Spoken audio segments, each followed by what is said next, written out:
تو حضرت مرزا بشیر احمد صاحب نے بھی خوب انتخاب فرمایا. آپ نے کہا میں دیکھوں تو صحیح کہ اس میاں بگے کو جب مشکل پڑی تو خدا نے اس کی کیسے مدد کی.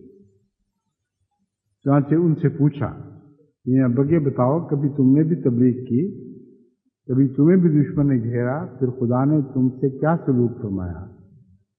تو میاں بگے نے جو اپنا واقعہ سنایا وہ یہ تھا کہ میں ہاسٹل کے لیے لکڑیاں خریدنے کے لیے ایک گاؤں میں گیا. وہاں لوگوں نے مجھے دیکھ کر گھیر لیا اور وفات مسیح اور حیات مسیح پر بحث شروع کر دی. ہر بات کا میں نے جواب دیا کہ نہیں آپ غلط کہہ رہے ہیں، حضرت عیسیٰ فوت ہو چکے ہیں، آسمان پہ نہیں چڑھے.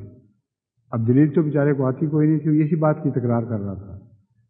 چنانچہ ان کو خدا تعالیٰ نے یہ نشان دکھانا تھا گاؤں والوں کو، وہ اسے گھیر کر مولوی کے پاس لے گئے اور مولوی کو کہا یہ ہمارے قابو آ گیا ایک سیدھا سا آدمی، اس کو تو مسلمان بناؤ اپنی طرف سے اور عیسیٰ علیہ السلام کی وفات کا قائل کر کے دکھاؤ. یہ کہتے ہیں آسمان پہ نہیں چلے، آپ کہتے ہیں چڑھ گئے. تو مولوی صاحب نے بھی بحث شروع کر دی.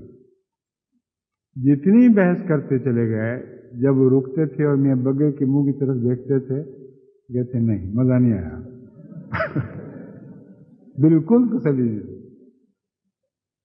وہ مولوی تنگ آ گیا بیچارہ، اور خدا نے یہ اعجاز دکھانا تھا تو پاس ہی اس کے ایک روڑا پڑا ہوا تھا، اس نے زور سے اٹھا کے اوپر کی طرف پھینکا. اس بات کے جواب میں کہ میاں بگے نے آخر یہ پوچھا تھا کہ بتاؤ اگر آسمان پر چڑھے تو کیسے چڑھے، یہ سمجھا دو. مولوی کے قدموں میں ایک روڑا پڑا تھا، اس نے اٹھایا اور اوپر پھینک دیا کہ ایسے چڑھے. میاں بگے دیکھتے رہے، جب وہ نیچے زمین پر گرا تو کہتا اور پیر نہیں.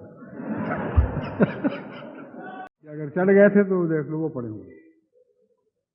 یہ واقعہ ایسا حیرت انگیز تھا گاؤں والوں کے لیے کہ انہوں نے مولوی کو چھوڑ کر میاں بگے کو کندھے پر اٹھا لیا اور ان کی فتح کا جلوس نکالا.